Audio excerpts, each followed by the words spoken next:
live? I think we're live. Should be live. It's alive. It's alive. Forgot to just,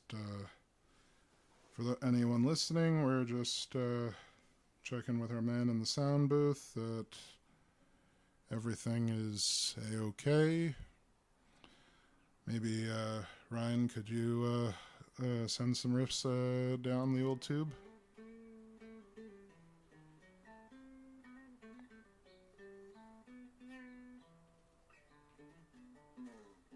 Apparently we are good. All right.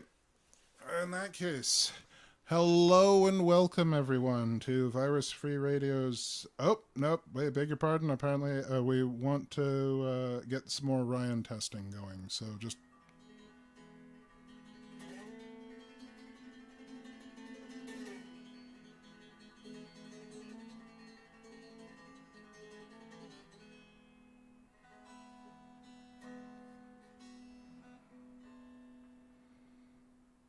I don't know about you folks, but that initial riff kind of makes me want to pull a Mexican bank job now. Don't know why, but anyway.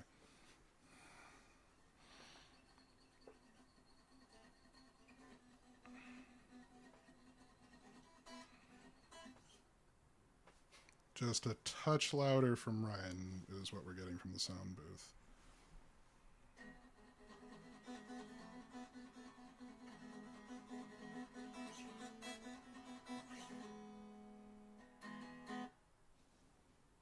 I'm going to assume that that's a touch louder since I saw the dial being turned.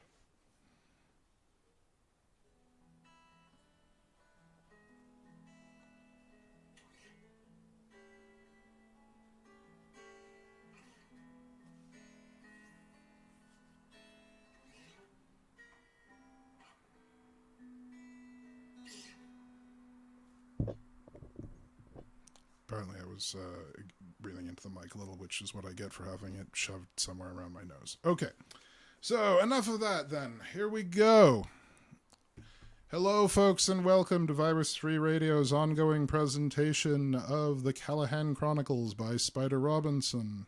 I am your host, James, as with me, as always, our lovely in-house minstrel, Ryan. There we go. And we hope to bring you some mirth and merriment today. On our last show, we had an alien invasion averted by a man in a gorilla suit, as well as a timeless woman given a new lease on life. So let's see what is in store for our patrons at this little saloon on Long Island for us next. I bring to you The Wonderful Conspiracy by Spider Robinson. I used to think that almost anything could happen at Callahan's place.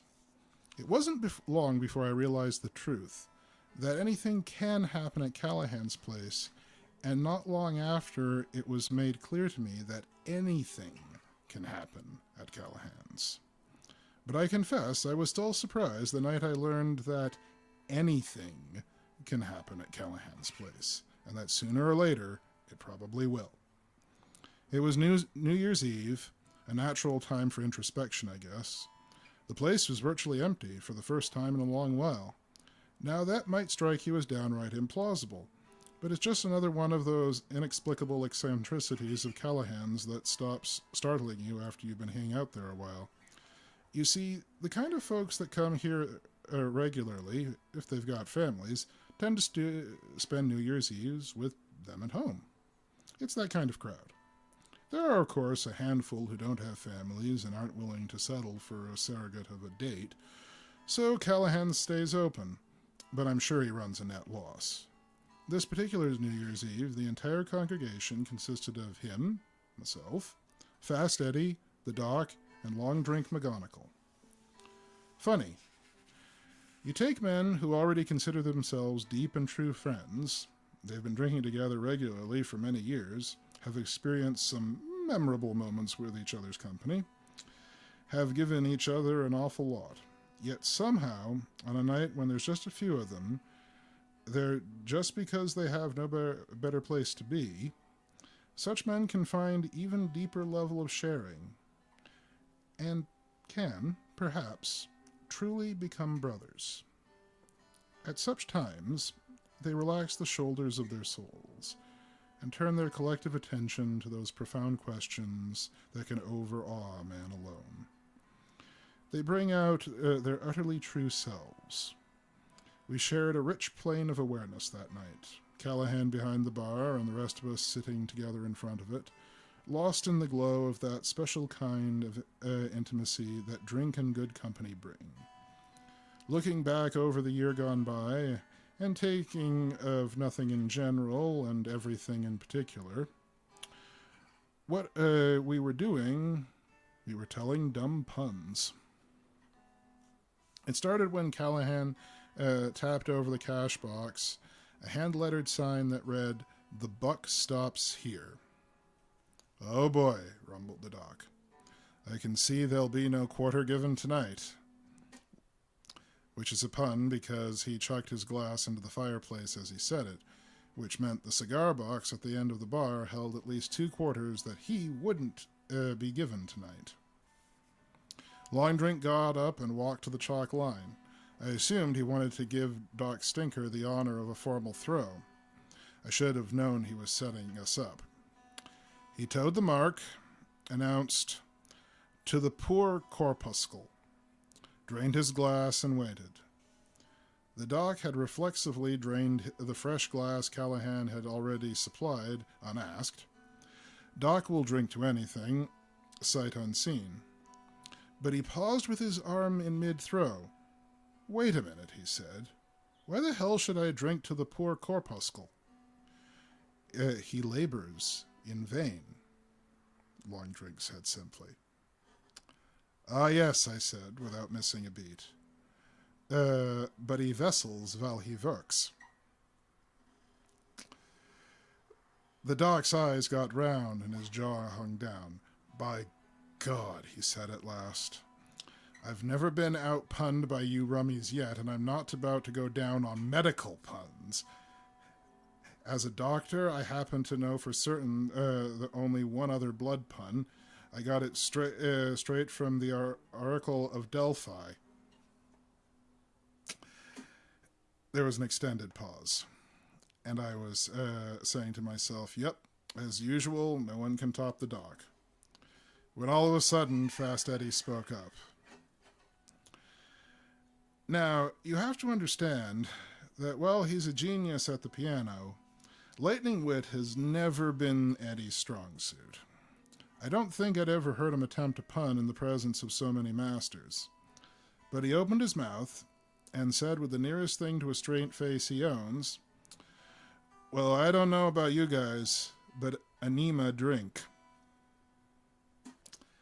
And even then, he was not done, because while Doc spluttered and the rest of us roared, Callahan quietly went into the gag that, unknown to us, Eddie had worked out with him before the rest of us arrived. Instead of Eddie's usual shot, the barkeep mixed him a drink and served it with a wooden chopstick jutting out of the glass. "What the hell kind of a drink is that?" Doc Webster demanded grumpily, and Eddie delivered it magnificently. "A hickory daiquiri, Doc." And the laughter of a mere 3 of us nearly blew out the windows.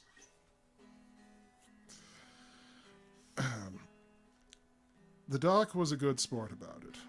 In fact, he laughed so hard at himself that he lost 3 shirt buttons. But you could tell he was severely shaken. He paid for the next round. I felt as though I'd just seen a bulldozer do a tap dance. The world is full of surprises, I told myself. Callahan put it even more succinctly. "It's a miracle," he whooped, setting up fresh glasses. "A genuine damn miracle." Long Drink snorted. "Miracles are a dime a dozen in this joint." "You know, Drink," I said suddenly, "you said a mouthful." "Huh?" "Miracles. That's Mike's stock and trade. This is the place where nothing is impossible." "Horse feathers," Callahan said. "No, I'm serious, Mike. I can think of half a dozen things that have happened here in the past year that I wouldn't have believed for a minute if they'd happened anywhere else." "That's sure true enough," the doc said thoughtfully. "Little green men, 2 time travelers, Adolf Hitler. That's not exactly what I mean, Doc, I interrupted. Those things are highly improbable, but if they could happen here, they could happen anywhere. What I mean is, barring Raksha, every one of those jokers that walked in crying walked out smiling. And even he could have, if he'd been willing to pay the freight. By me, that's a miracle. I don't get you, said Eddie, wrinkling up his face. Even more, I mean. Take that business of Jim and Paul MacDonald. Near as I can see, they represent the basic miracle of Callahan's place, the greatest lesson this joint has taught us. What's that? There's nothing in the human heart or mind, no place, no matter how twisted or secret, that can't be endured, if you have someone to share it with. That's what this place is all about, helping people to open up whatever cabinets in their heads hold their most dangerous secrets and let them out. If you've got a hurt, and I've got a hurt, and we share them, some crazy how or other, we each end up with less than half a hurt apiece. I took a sip of Bushmills. That's what Callahan's place has to offer, and as far as I know, there's no place like it in all the world. I know one place kind of like it, Longdrink said suddenly. What? Where? Oh, I don't know that you'd spot the resemblance right off. I'm sure I didn't. But any of you guys ever hear of the farm? I was raised on one, the doc said. We know, in the barn, Longdrink said dryly. I ain't talking about a farm. I mean the farm. The place down in Tennessee. Better than 800 people living in a couple of thousand acres. One of them, my daughter's Anne, and I went down to visit her last month. One of them communes, the doc asked skeptically. Not like I ever heard of, Longdrink told him. They ain't got no house brand or religion, or one thing, and still goes to Mass on Sundays. For another thing, them folks work. They feed themselves, and they build their own houses, and they take care of business. The heaviest drug I saw down there was pot, and they weren't using that for recreation, said it was a sacrament. Tennessee? I said and whistled. They must get a hard time from the locals. Not on your tin type. The locals love 'em. I spoke with the Lewis County Sheriff, and he said if everybody was as decent and truthful and hard-working as the farm folk, he'd be out of a job. I tell you, I went down there loaded for bear, ready to argue Annie into giving up her foolishness and coming on home. Instead, I almost forgot to leave. So, what's all that got to do with this joint? Callahan asked. Well, it's like Jake was saying about sharing. Them folks share everything they've got. The only rule I noticed was that a body that was hurting some way was everybody's number one priority. They, he paused, looking thoughtful, they care about each other. 800 people, and they care about each other. And the whole darn world, too. That kind of thing's been out of style since flower power wilted. Ah, nuts, the doc exclaimed. Another one of them fool nut cults is what it sounds like to me. They never last. I don't know, Longdrink disagreed. They've been going for about 5 years now, and they just started setting up colonies, like satellite farms, they call them. Better than half a dozen, all over the county. He paused, looking thoughtful. What got me, though, was how little attention they paid to their physical growth. That just seemed to happen by itself, while they put their real attention on the main game, getting straight with each other, so they could live together. Seems to me like the whole world ought to be doing that. Seems like if you'd be a better person, you'd have a better life. Seemed to me like the farm was Callahan's place for hippies. You're crazy, the doc burst out. Sure, there's 1,000 ham-headed gurus creeping out from under every bush these days. The old-time religion went into the drink, so they're scratching for a new one like hungry hens, going in for mysticism and occult and astrology and the late god only knows what all. But I'm damned if I see the resemblance between a Jesus Freak revival meeting and this here bar. Doc, I said softly, slow down a bit. Yes, they're mass-producing religions like popcorn these days, and some of them are plain silly as the 16-year-old perfect Goomba with his divine Maserati and his sacred ulcer. But that don't make them all crazy. The point is, all of them con men must be filling some kind of powerful need, or they'd be working some more profitable grift. I think I agree with Long Drink. The need they're filling is the same as what brings folks to Callahan's place. Humph, the doc snorted. And what need is that, pray tell? It's pretty easy to see. For the last century or two, we turned our attention to the physical world, to mastering the material plane at the expense of everything else. A lot of that, I'm compelled to believe, had to do with Rashka and his kind, but the tendency was there to exploit. And so we've got a world in which physical miracles are commonplace, and nobody's happy. We got what it takes to feed the whole 3 billion of us, and half of us are still starving. You can show a dozen guys murdering each other on TV, but you can't show 2 people making love. Naked blade is reckoned to be less obscene than a naked woman. Ain't it about time we started trying to get a handle on love from any and all directions? I don't know how come this farm doesn't collapse like all the other communes. I don't know how come a government with the best propaganda machine ever built failed to sell a war to a country for the first time in history. I don't know how come 3 or 4 guys managed to pull down a corrupt thug of a president. I don't even understand how come all the things this here bar stands for haven't been drowned under the sea of the drunks and brawlers and hookers and hoodlums every other bar gets. Why, the only people that seem to come here are the ones that need to, that ought to, that have to.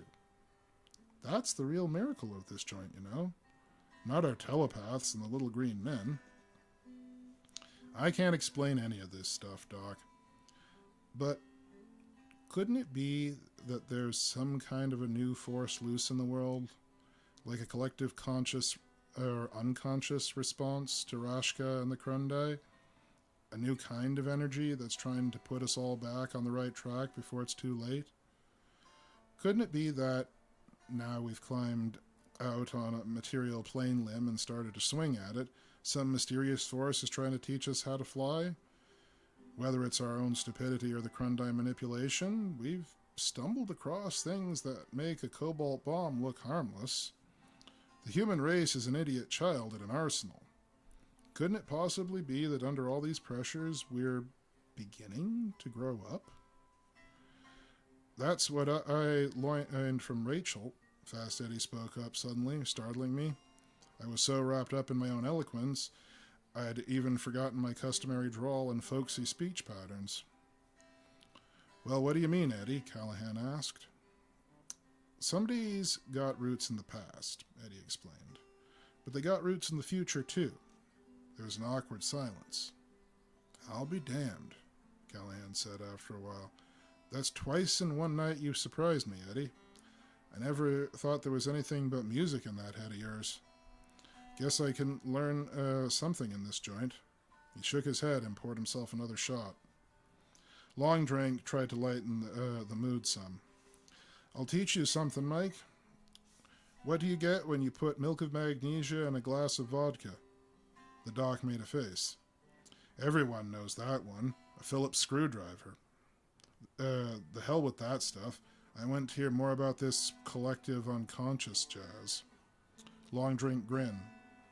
Sounds like this place to a T. Can it, I said, that mysterious force stuff you were talking about, Jake? Did you mean that literally? I thought about it. You mean like a gang of sixth column missionaries, Doc? A bunch of guys working undercover like Rashka and his friends, only in reverse? No. I don't really think that's the way of it. Whoops. Reaching for my glass without looking, I knocked it scattering across the bar and leapt to grab it before it could fall onto Callahan's lap. I froze for a moment, leaning half over the bar, but I've always rather prided myself in being quick on the uptake. On the other hand, I continued calmly, maybe that's exactly right. Who knows?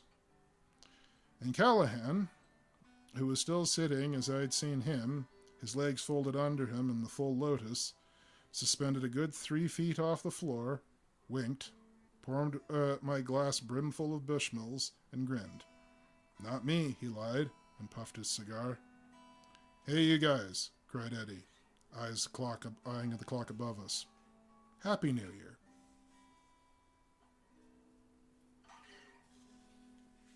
And that, folks, was The Wonderful Conspiracy. Who knows? Maybe there's a chance that all of us are in the process of growing up, both as individuals and together. I think that calls for a drink of water.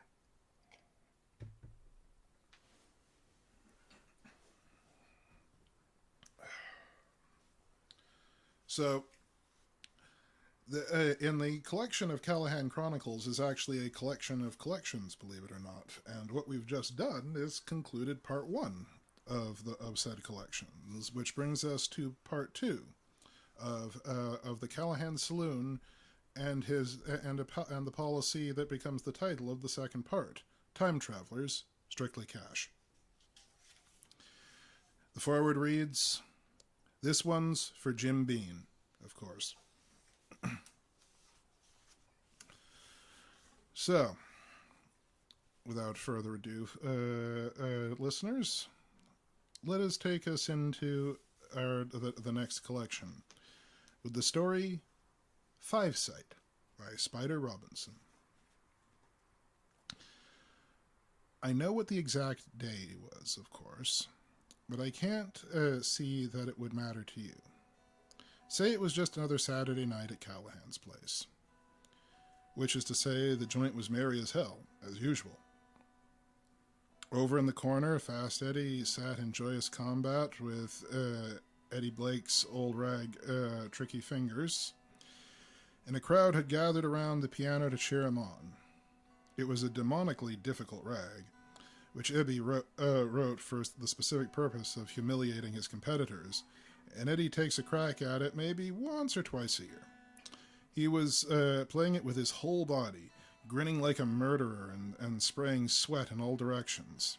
The onlookers fed him energy in the form of whoops and rebel yells, and one of the unlikely miracles about Callahan's place is that no one claps along with Eddie's music who cannot keep time. All across the rest of the tavern, people whirled and danced, laughing because they could not make their feet move 1/4 as fast as Eddie's hands.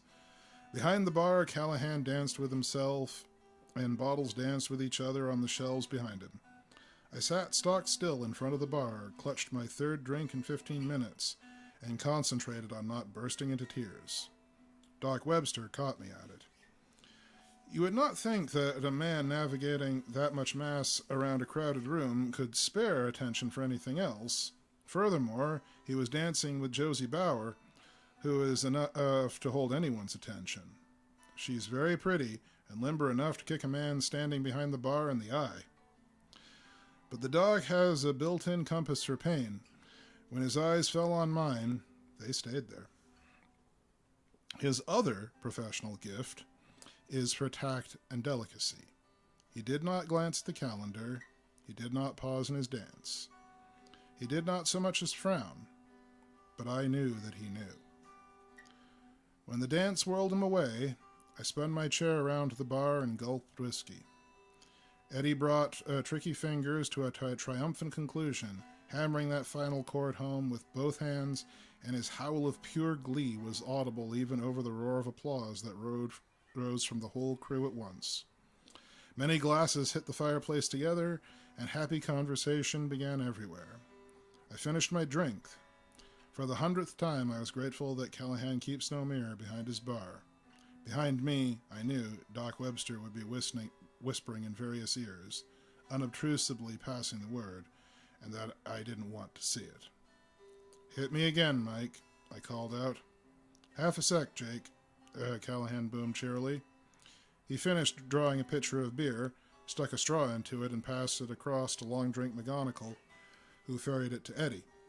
The big barkeep ambled away, running deep hands through his thinning red hair. "Beer?" I produced a very authentic-looking grin.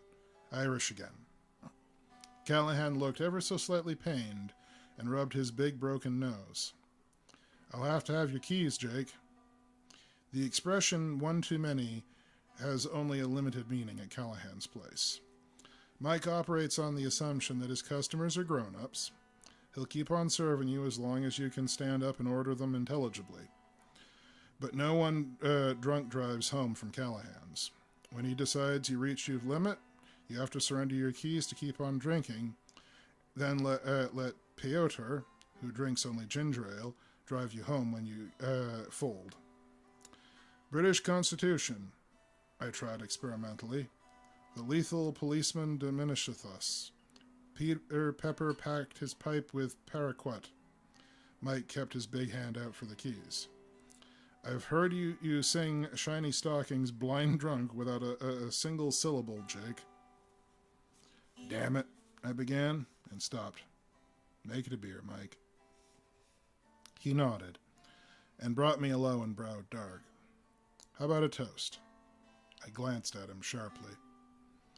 There was a toast that I urgently wanted to make, to have behind me for another year. Maybe later. "Sure. Hey, drink. How about a toast around here?" Long Drink looked up from across the room. "I'm your man." The conversation began to abate as he threaded his way through the crowd to the chalk line on the floor and stood facing the deep brick fireplace.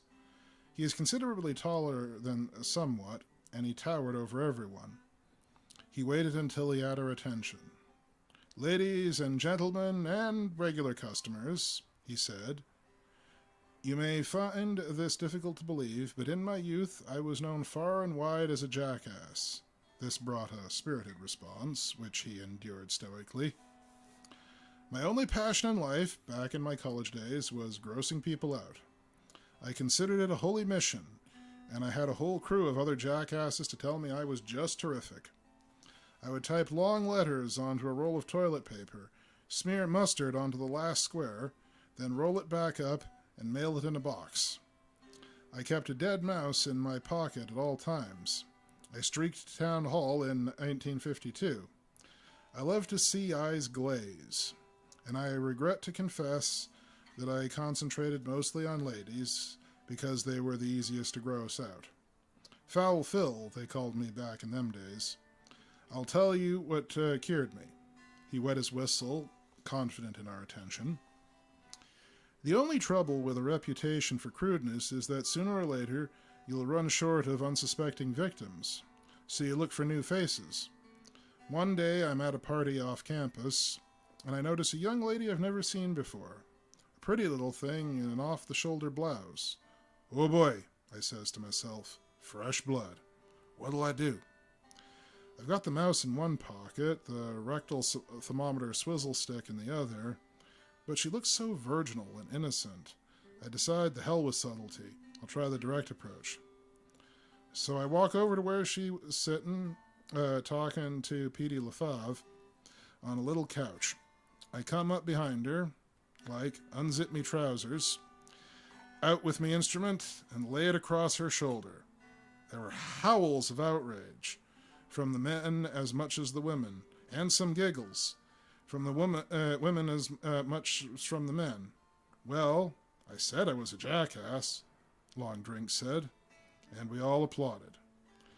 No reaction whatsoever do I get from her, he went on, dropping into his fake brogue.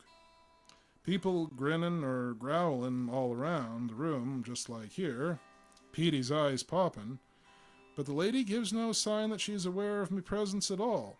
At all. I kind of wiggle it a bit, and not a glance does she give me. Finally, I can't stand it. "Hey," I says, tapping her on the shoulder and pointing, "what do you think this is?" She takes a leisurely look. Then she looks me in the eye and says, "It's something like a man's penis, only smaller." An explosion of laughter and applause filled the room.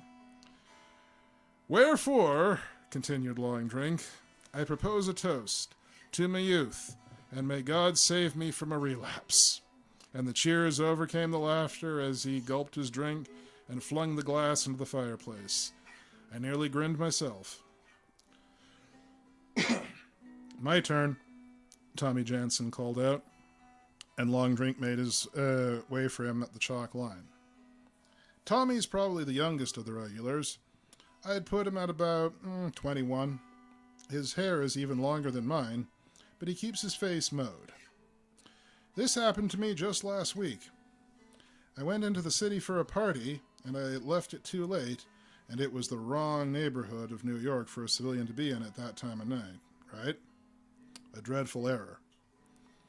Never been so scared in my life. I'm walking on tippy-toe, looking in every doorway I pass, trying to look insolvent. And the burning question in my mind is, are the crosstown buses still running? Because if they are, I can catch one a block away that'll take me to the bright lights and safety. But I've forgotten how late the crosstown bus keeps running this part of town. It's my only hope. I keep on walking, scared as hell. And when I get to the bus stop, there, leaning against the mailbox, is the biggest, meanest, ugliest looking man I've ever seen in my life. Head shaved with 3 days worth of beard, big scar on his face, hands in his pocket. Not a sound in the joint. So the essential thing is to not let them know you're scared. I put a big grin on my face and walk right up to him and I stammer, "Crosstown bus runs all night long." And the fellow goes, Tommy mimed a ferocious-looking giant with his hands in his pockets. Then suddenly he yanked them out, clapped them rhythmically, and sang, "Doo-dah, doo-dah." The whole bar dissolved in laughter. Fellow whipped out a joint, and we both got high while we waited for the bus. He went on, and the laughter redoubled. Tommy finished his beer and cocked the empty. "So my toast is to prejudice." He finished and pegged the glass square into the hearth, and the laughter became a standing ovation. Ism Latimer, who's the exact color of recording tape, came over and gave Tommy a beer, a grin, and some skin. Suddenly, I thought I understood something, and it filled me with shame. Perhaps in my self-involvement I was wrong. I had not seen the doc communicate in any way with Long Drink or Tommy, nor had the toasters seemed to notice me at all.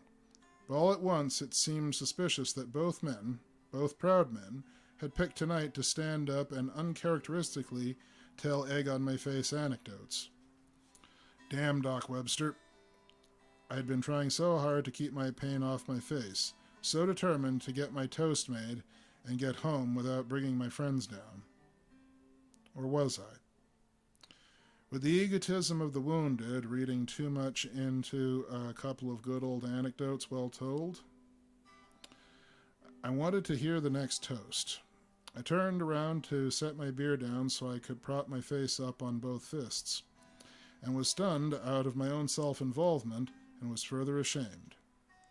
It was inconceivable that I could have sat next to her for 5 minutes without noticing her, anywhere in the world, let alone at Callahan's place. I worked the night shift in the hospital once, pushing a broom. The only few faces you see there are the ones they wheel into emergency. There are 2 basic ways people react to mortal agony. The first kind smiles a lot, slightly apologetically, thanks everyone elaborately for small favors, extravagantly praises the hospital and every employee. The face is animated, trying to ensure that the last impression it leaves before going under the knife is of a hell of a nice person who would be an awful shame to lose. The second kind is absolutely blank-faced, so utterly wrapped up in wondering whether they're dying that there's no attention left for working the switches and levers of the face, or so certain of death that the perpetual dialogue people conduct with their faces has ceased to interest him. It's not the total deanimation of a corpse's face, but it's not far from it. Her face was of the second type. I suppose it could have been cancer or some such, but I somehow knew her pain was not physical. I was just as sure as it might be fatal. I was so shocked I violated the prime rule of Callahan's place without even thinking about it. "Good God, lady," I blurted. "What's the matter?" Her head turned towards me with such elaborate care that I knew her car keys must be in the coffee can behind the bar. Her eyes took a while focusing on me, but when they did, there was no one looking out of them. She enunciated her words.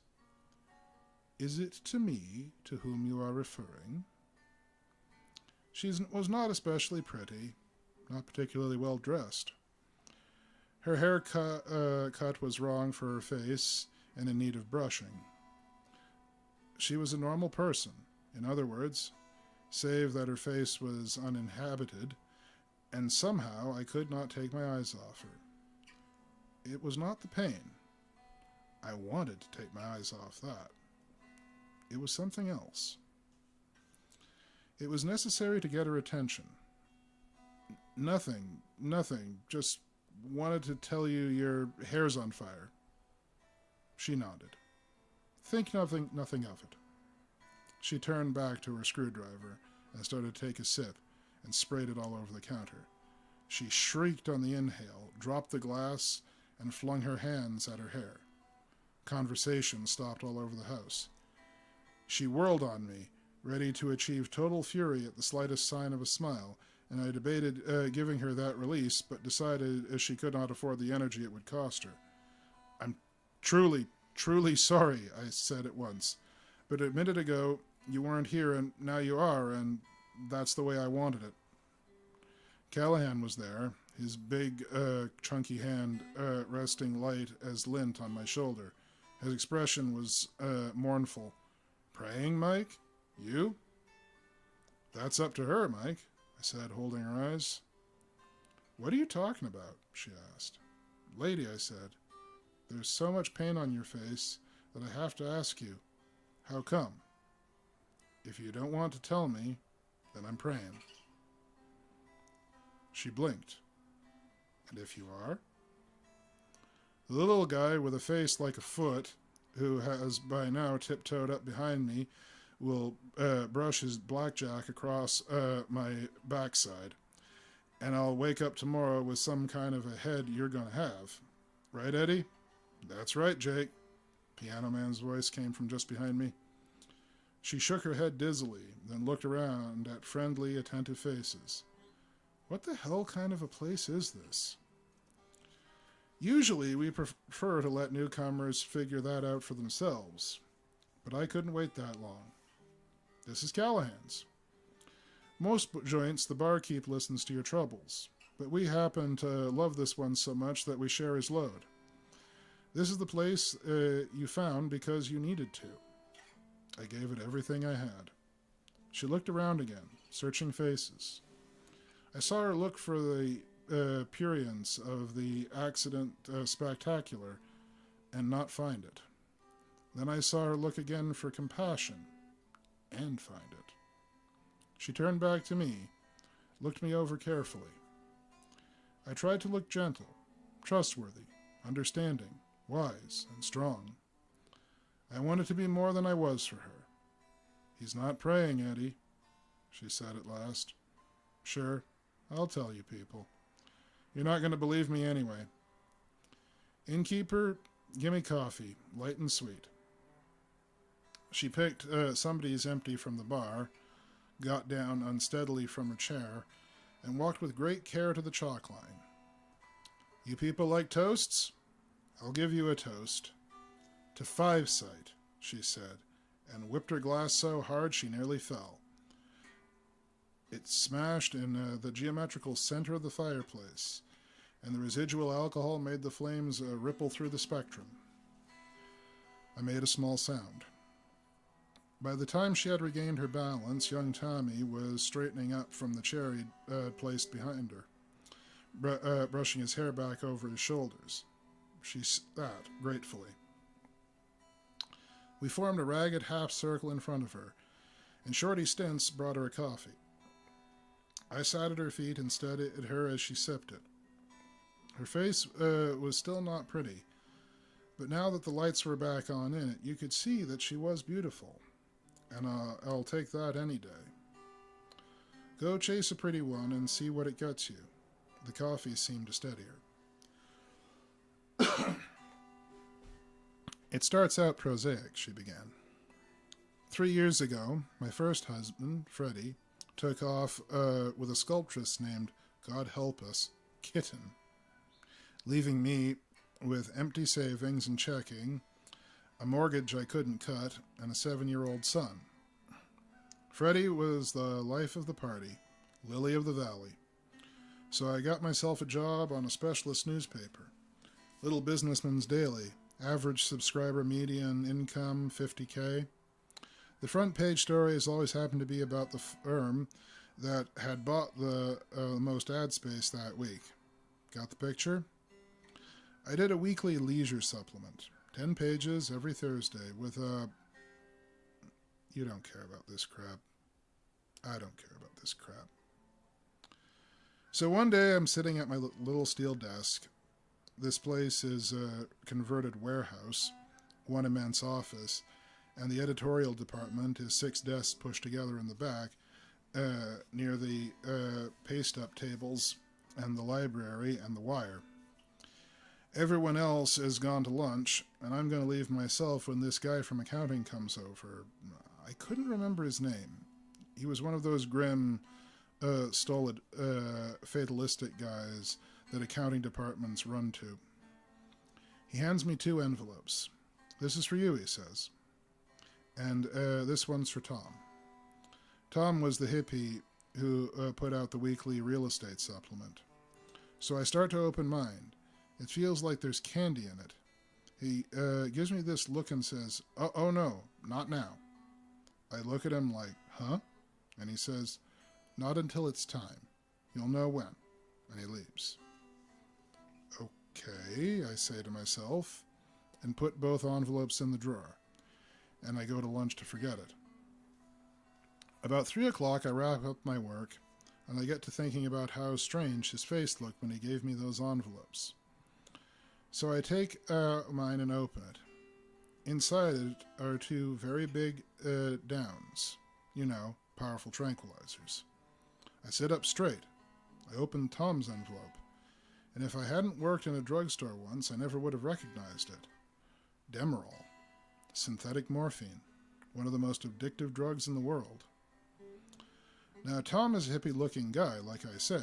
Long hair and a mustache. Not long like yours, but long for a newspaper. So I figure this accounting guy is maybe his pusher, and somehow he's got the idea that I'm a potential customer.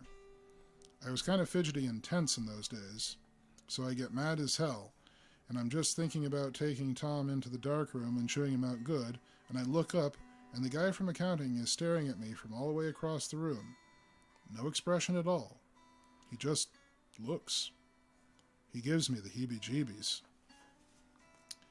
Now, overhead is this gigantic air conditioning unit from the old warehouse days that's supposed to cool the whole building, and never does. What it does is drip water on editorial and make it so much goddamn noise you can't talk on the phone while it's on. And what it does, right at that moment, is rip loose and drop straight down, maybe 800 pounds. It crushes all the desks in the editorial, and it kills Mabel and Art and Dolores and Phil, and takes 2 toes off Tom's foot and misses me completely. A flying piece of wire snips off one of my ponytails. So I sit there with my mouth open. In the silence, I hear the publisher say, "God damn it!" in the middle of the room, and I climb over the wreckage and get the Demerol into Tom, and then I make a tourniquet on his arch out of rubber bands and blue pencils. And then everybody's taking me away and saying stupid things. I took those 2 tranquilizers and went home. She took a sip of her coffee and sat up a little straighter. Her eyes were the color of sun-cured Hawaiian buds. They shut the paper down for a week. The next day, when I woke up, I got out my employee directory and looked this guy up. While Bobby was in school, I went over to his house. It took me hours to break him down, but I wouldn't take no for an answer. Finally, he gave up. I've got 5 sight, he told me. Something just a little bit better than 4 sight. It was the only joke I've ever heard him make, then or since. I made a gasping sound again. Precognition? Doc Webster breathed. Awkwardly, from my tailor's seat, I worked my keys out of my pocket and tossed them to Callahan's. He caught them in the coffee can he already had started and brought a shot of Bushmills on its way to me without a word. You know the expression, bad news travels fast, she asked. For him, it travels so fast, it gets there before the event. About 3 hours before, more or less. But only bad news. Disasters, accidents, traumas, large and small, are all he ever sees. That sounds ideal, Doc Webster said thoughtfully. He doesn't have to lose the fun of pleasant surprises, but he doesn't have to worry about the unpleasant ones. That sounds like the best way to... He shifted his immense bulk in his chair. Damn it, what is the verb for precognition? Precognite? Ain't they the guys that sang Jeremiah Was a Bullfrog song? Long Drink murmured to Tommy, who kicked him hard in the shins. That shows how much you know about it, she told the doc. He has 3 hours to worry about each unpleasant surprise, and there's a strictly limited amount he can do about it. The doctor opened his mouth, then shut it tight, and let her tell it good. A good doctor hates forming opinions in ignorance. The first thing I asked him when he told me was why he hadn't warned Phil, Mabel, and the others, and then I caught myself and said, what a dumb question. How are you going to keep 6 people away from their desks without telling them why? Forget I asked that. It's worse than that, he told me. It's not that I'm trying to preserve some kind of secret identity. It's that it wouldn't do the slightest bit of good anyway. I can ameliorate to some extent, but I cannot prevent. No matter what, I'm not permitted. Permitted by who, I asked. By whoever or whatever sends me these damn premonitions in the first place, he said. I haven't the faintest idea who. What exactly are the limitations? If a pot of water is going to boil over and scald me, I can't just make tea that night. Sooner or later, I will make tea and scald myself. The longer I put off the inevitable, the worse I get burned. But if I accept it and let it happen in its natural time, I'm allowed to, say, have a pot of ice water handy to stick my hand in? When I saw that my neighbor's steering box was going to fall, I couldn't keep him from driving that day. But I could remind him to wear his seatbelt, so his injuries were minimized. But if I'd seen him dying in that wreck, I couldn't have done anything, except arrange to be near his wife when she got the news. It's especially bad to try to prevent a death. The results are... I heard him start to say horrible and reject it as not strong enough. He couldn't find anything strong enough. Okay, Cass, I said real quick. So at least you can help some, but that's more than some doctors can do. I think that's really terrific of you, to bring me stuff like that. Take a chance that I think you were... Hey, how did you get a hold of narcotics on 3 hours' notice? I had 3 hours warning for the last big blackout, he told me. I took 2 suitcases of stuff out of Smithtown General while they were trying to get their emergency generator going. I have uses for the stuff. She looked down at her empty cup, then handed it to Eddie, who had it refilled. While he was gone, she stared at her lap, breathing with her whole torso. lungs cycling slowly from absolutely full to empty. I was grateful to him. I felt sorry for him. I figured he needed somebody to help him.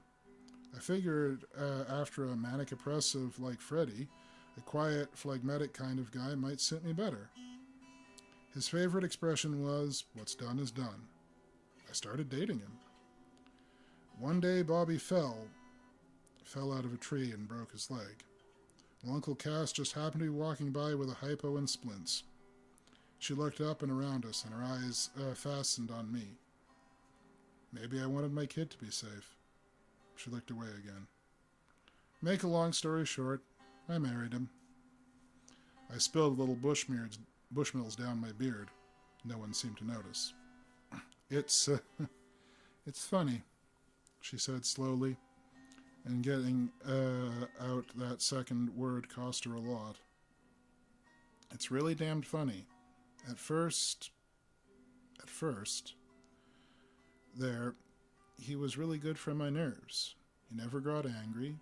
Nothing rattled him. He never got emotional the way men do. Never got the blues. It's not that he doesn't feel things. I thought so at first, but I was wrong. It's just that living with a thing like that, either he could be irritable enough to bite people's heads off all the time, or he could learn how to hold it all in. That's what he did. Probably back when he was a little kid. What's done is done, he'd say, and keep on going. What does need to be held in care for, have his shoulders rub out after a bad one, have one person he can tell about it. I know I've been good for him, and I guess at first it made me feel kind of special, as if it took some kind of genius person to share pain. She closed her eyes and grimaced. Oh, and Bobby came to love him so. There was silence. Then the weirdness of it started to get to me. He'd put a Band-Aid in his pocket, and a couple of hours later he'd cut his finger chopping lettuce. I'd get diarrhea and run to the John, and there'd be my favorite magazine on the floor. I'd come downstairs at bedtime for vitamins and find every pot in the house full of water, and go back to bed wondering what the hell, and wake up a little while later to find the socket short had set the living room on fire before it tripped the breaker, and he had it under control. I'd catch him concealing some little premonition from me, and know that it was from me or Bobby, and I'd carry on and beg him to tell me. And the best of those times when I could make him tell me was, what's done is done. I started losing sleep and losing weight. And then one day the principal called just before dinner to tell me that a school bus had been hit by a tractor trailer and 14 students were critically injured, and Bobby and another boy were... I threw the telephone across the room at him. I jumped on him like a wild animal and punched him with my fists. I screamed and screamed. You didn't even try! She screamed again now, and it rang and rang in the stillness of Callahan's place. I wanted to leap up and take her in my arms, let her sob it out against my chest, but something held me back. She pulled herself together and gulped cold coffee. You could hear the air conditioner sigh and the clock whir. You could not hear cloth rustle or a chair creak. When she spoke again, her voice was under rigid control. It made my heart sick to hear it. I left him for a week. He must have been hurting more than I was. So I left him and stayed in a crummy motel, curled up around my own pain. He made all the arrangements and made them hold off burying Bobby until I came back. And when I did, all he said was what I expected him to say, and we went on living. I started drinking. I started in that motel and kept it up when I went home. I never had before. I drank alone. I don't know if he ever found out. He must have. He never said anything. I started growing away from him. I knew it wasn't right or fair, but I just turned off to him completely. He never said anything. All this started happening about 6 months ago. I just got more and more self-destructive, more crazy, more hungry for something. She closed her eyes and straightened her shoulder. Tonight is Cass's bowling night. This afternoon, She opened her eyes. I made a date with a stock boy at the Path Park supermarket. I told him to come by around 10 when my husband was gone. After supper, he got his ball and shoes ready, like always, and left. I started to clean up the kitchen so I'd have time to get juiced before Wally showed up. Out of the corner of my eye, I saw Cass tiptoe back into the living room. He was carrying a big manila envelope and something else I couldn't see. The envelope was in the way. I pretended not to see him, and in a few seconds I heard the door close behind them. I dried my hands, and I went into the living room. On the mantel, by the bedroom door, was the envelope, tucked behind the flower pot. Tucked behind it was his service revolver. I left it there and walked out the door and came here and started drinking. And now I've had enough of this fucking coffee. I want a screwdriver.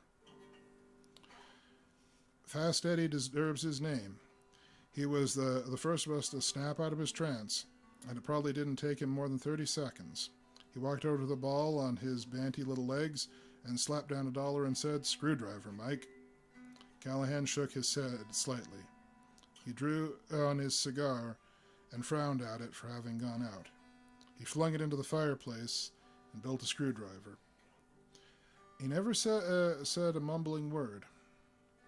Eddie brought her a drink. She drained half at once.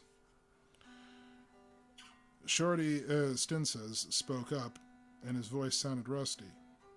"I service air conditioning systems, the big ones. I was over at Century Lanes today. Their unit has an intermittent and that I can't seem to trace. It keeps cutting in and out." She shut her eyes and did something similar to smiling and nodding her head. "That's it, all right. He'll be home early." When she looked me square in the eye, "Well, Jake, do you understand now? I'm scared as hell. Because I'm here instead of there, and so he's not going to kill me after all. And he tells me that if you try to prevent a death, something worse happens, and I'm going out of my mind wondering what could be worse than getting killed." Total horror flooded through me. I thought my heart would stop. I knew what was worse than getting killed. Dear Jesus, no, I thought I couldn't help it. I wanted very badly to keep my face absolutely straight and my eyes holding hers, and I couldn't help it. There was just that tiny hope. So I glanced for the merest instant at the counter clock and then went back to her. And in that moment of moments, scared silly and 3/4 bagged, she was seeing me clearly enough to pick up on it and know from my face that something was wrong. It was 10:15. My heart was a stone. I knew the answers to the next questions, and again I couldn't help myself. I had to ask him. "Mrs. Kathy Anders, what's the matter?" Just what I had asked her a few centuries ago. "Kathy, you didn't lock the house behind you when you left?" Callahan went pale behind the bar, and his new cigar fell out of his mouth. "No," she said. "What the hell has that—" "And you were too upset to think of—" "Oh, Christ," she cried. "Oh, no, I never thought. Oh, Christ, Wally, that dumb cocky kid. He'll show up at 10 and find the door wide open and figure I went to the corner for a beer and decide it's cute to wait for me in bed and—" She whirled around and found the clock and puzzled out the time somehow and well, "No!" And I tore in a half right down the middle. She sprang from her chair and lurched toward the bar. I couldn't not get to my feet to follow her. Callahan was already holding out the telephone, and when she couldn't dial it, he got the number out of her and dialed it for her. His face was carven in marble. I was just getting up on my hind legs by then. No one else moved. My feet made no sound at all on the sawdust. I could clearly hear the phone ringing on the other end. Once. Twice. 3 times. Come on, Cass, damn you, answer me. 4 times. Oh, dear God, I thought, she still doesn't get it. 5 times. Maybe she does get it and won't have it. 6 times. It was picked up on the 7th ring, and at once she was shrinking. You killed him, you bastard! He was just a jerk kid, and you had to... She stopped and held the phone at arm's length and stared at it. It chittered at her, an agitated chipmunk. Her eyes went round. Wally? She asked it weakly. Then even more weakly, she said to it, That's his will in the manila envelope. And she fainted. Mike, I cried and leapt forward. The big barkeep understood me somehow and lunged across the bar on his belly and caught the phone in both hands. That left me my whole attention to deal with her, and I needed that and all my strength to get her to the floor gently. Wally, Callahan was saying to the chipmunk, Wally, listen to me. This is a friend. I know what happened, and listen to me. Wally, I'm trying to keep your ass out of the slam. Are you listening to me, son? Here's what you've got to do. Someone crowded me on my left, and I almost belted him before I realized it was Doc Webster with smelling salts. No, screw fingerprints. This ain't TV. Just make up the goddamn bed, put your cigarette butts in your pocket, and don't touch anything else. She coughed and came around. Sure, nobody sees you leave, and then you get your ass over to Callahan's bar off 25A. We've got 30 folks here who'll swear you've been here all night, but it'll be nice if we knew what you looked like. She stared up at us vacantly, and I was helping her get up into the chair. I was talking.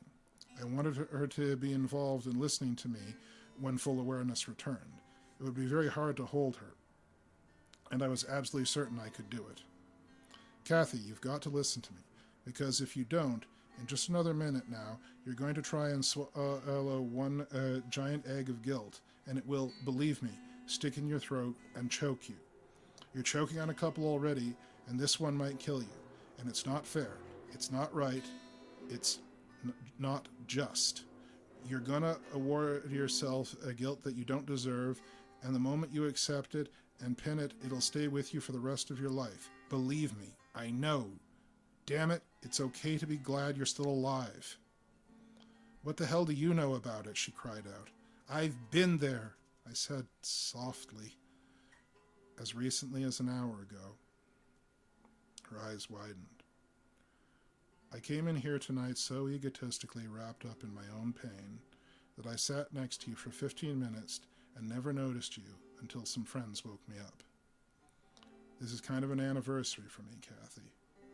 5 years and 1 day ago, I had a wife and a 2-year-old daughter. I had a big book of auto repair and decided I could save $30 easy by doing my own brake job. I had tested it myself and drove maybe a whole block. 5 years ago tonight, all 3 of us went to the drive-in movie. I woke up without a scratch on me. Both dead. I smiled at the man who was trying to cut my door open, and I climbed out the window past him and tried to get my wrists on his chainsaw. He cold-cocked me, and I woke up under restraint. I locked eyes with her. I was glad to be alive, too. That's why I wanted to die so bad. She blinked and spoke very softly. How did you keep alive? I got talking with a doctor the size of a hippo named Sam Webster, and he got me turned loose and brought me around here. She waited for me to finish. That's it? What is that? This is Callahan's place, Eddie said. This place is magic, I told her. Magic? Bullshit magic. It's a bar. People come here to get blind. No, not this one. People come to this bar to see. That's why I'm ashamed at how long it took me to see you. This is a place where people care. For as long as I sit here in my pain, my friends were in pain with me and did what they could to help. They told stories of past blunders to make it a little easier for me to make my annual toast to my family. You know what gives me the courage to keep on living? The courage to love myself a little? It's having a whole bunch of friends who really give a damn. When you share pain, there's less of it. And when you share joy, there's more of it. It's a basic fact of the universe, and I learned it here. I've seen it work honest-to-God miracles. Name me a miracle. Of all the gin joints in all the world, you came into this one. Tonight of all nights of the year, and you look like her, and your name is Kathy. She gaped. Your wife? I look... Oh, not a ringer. That only happens on the Late Late Show, but close enough to scare me silly. Don't you see, Kathy? For 5 years now, I've been using that word, five-sight, not in conversation, just in my head, as a private label for precognition. I jumped when you said it. For 5 years now, I've been wishing to God I've been born with it, and I was wishing it earlier tonight. Now I know better. Her jaw worked, but she made no sound. We'll help you, Kathy, Callahan said. Damn straight, Eddie croaked. We'll help you find your own miracle, Longdrink assured her. They come by here regular. There were murmurs of agreement, encouraging words. She stared around the place, as though we had all turned into toads. And what do you want from me? She snapped. That you hold up your end, I said. That you not leave us holding the bag. Suicide isn't just a cop-out. It's a rip-off. She shook her head as violently as she dared. People don't do that. People don't act this way. My voice softened, saddened. Upright apes don't. People do. She finished her drink. But, listen. We just contradicted something you said earlier. It seems like it does take some kind of a genius person to share pain, and I think you did a better job than I could have done. 2, 3 years you stayed with that poor bastard? Kathy, that strength and compassion you gave to Cass for so long, the imagination and empathy you have so much of, those are things we badly need here. We get a lot of incoming wounded. You could be of use here, while you're waiting for your own miracle. She looked around at every face, looked long at Callahan, and longest at me. Then she shook her head and said, Maybe I've already got it. And she burst finally and explosively into tears, flinging herself into my arms. They were the right kind of tears. I smiled and smiled for some considerable time, and then I saw the clock and got very businesslike. Wally would be along soon, and there was much to be done. Okay, Eddie, you get her address from her purse and ankle over there. Make sure that fool kid doesn't screw up. Piotr, you Latvic Samaritan, go out on and wake up your wheels. Here, drink. You get her out to the parking lot. I can't hold her up much longer. Margie, you're the girlfriend she went to spend the weekend with yesterday, okay? You're going to put her up until she's ready to face the cops. Doc, you figure out what she's contracted that she doesn't want to bother her husband by calling. Shorty, if nobody discovers the body by, say, noon tomorrow, you make a service call to the wrong address and find him. Mike? Callahan was already holding out a finger of Irish. Say, Jake, Callahan said softly. Didn't I hear your wife's name was Barbara? Kind of short, red-haired, and jolly, gray eyes? We smiled at each other. It was a plausible miracle that didn't take a whole lot of build-up and explanation. What if I'd told her we stopped an alien from blowing up the Earth here once? You talk good on your feet, son. I walked up to the chalk line. Let me make the toast now, I said loudly. The same one I've made annually for 5 years, with a little addition. Foch hushed up and listened. To my family, I said formally, and then drained the Irish and gently underhanded my glass into the hearth. And then I turned around and faced them all and added, each and every one of you.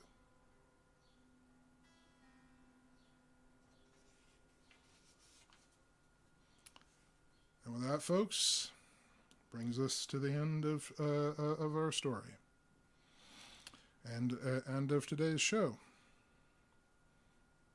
It's nice to know that there are folks out there looking out for each other.